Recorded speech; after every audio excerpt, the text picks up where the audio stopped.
저는 지금 100개 언어를 공부하고 있어요. 100개 언어 공부를 본격적으로 시작을 한 건 한 2013년쯤인데요. 제 어학 공부 역사를 잠깐 전반적으로 정리를 한번 해볼게요.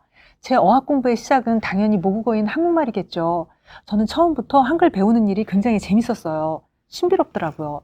한글을 배우고 나니까 간판이 술술 읽히던 그런 신나는 기억이 아직도 생생해요. 참 좋았어요. 두 번째 언어는 영어인데요. 중학교 때 시작했죠. 이것도 재밌었어요, 저는. 적성에 맞더라고요. 시험 성적도 나쁘지 않았고요. 그런데 대학 때 알았어요. 제 영어는 시험용일 뿐이더라고요. 미국 사람한테는 제대로 써먹을 수가 없었어요. 그래서 이제 고민을 하면서 여러 가지로 방법을 찾았지만 결국 한국에서는 실패하고요. 저는 프랑스로 이제 가서 살게 되었어요.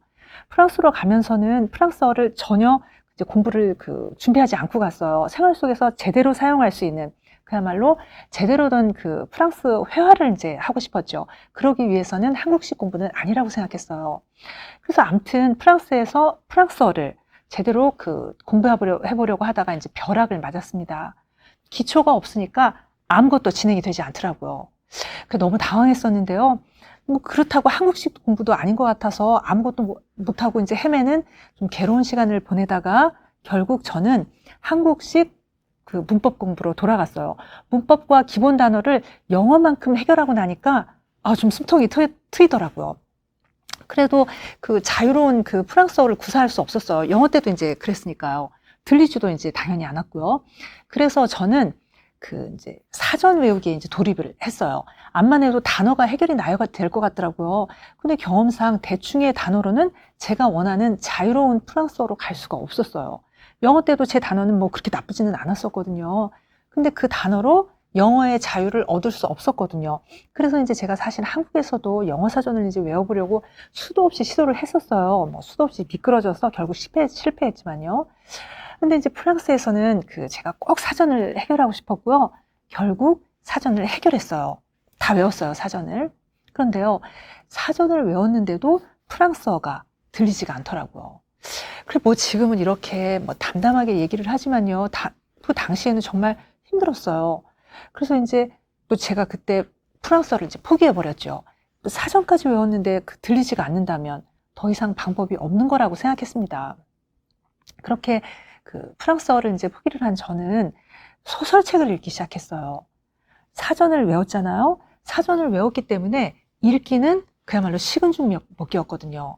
그리고 그렇게 소설책을 읽으면서 저는 프랑스어를 다 듣게 되었어요. 귀를 열은 거죠. 귀가 열리니까 그 다음부터는 만사 형통이더라고요. 귀가 열리니까 말하기도 금방 좋아졌어요. 저는 그렇게 프랑스어를 소설책을 읽으면서, 물론 이제 사전을 외우기도 했죠. 사전을 외우고 소설책을 읽고 나서 이제 프랑스어를 이제 해결을 한 저는 한국에서 마무리하지 못한 영어를 해결을 하려고 사전을 폈었는데요. 기절초풍을 했죠. 영어 사전이 다 외워져 있더라고요. 이게 무슨 말이냐면요. 한국에서 외우지 못했던 어려운 영어 단어들을 제가 프랑스어를 통해서 다 해결을 한 거였더라고요. 영어와 프랑스어는 공통 단어들이 굉장히 많았어요.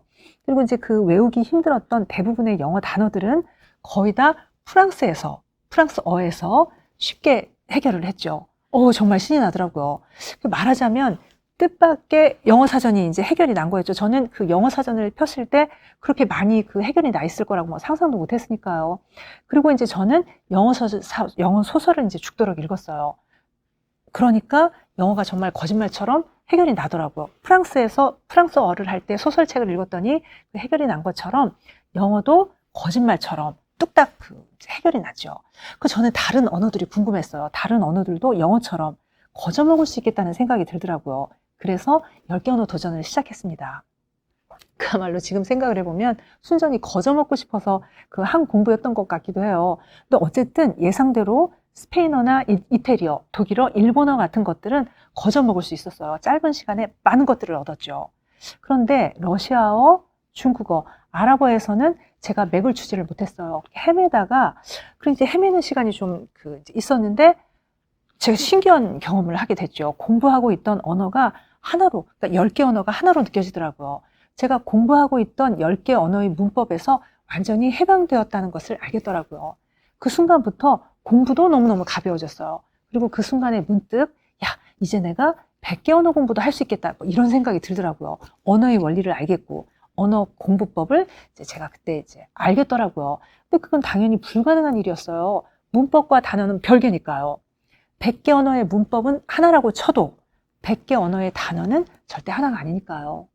그래도 그 순간부터 너무너무 100개 언어가 하고 싶었고요.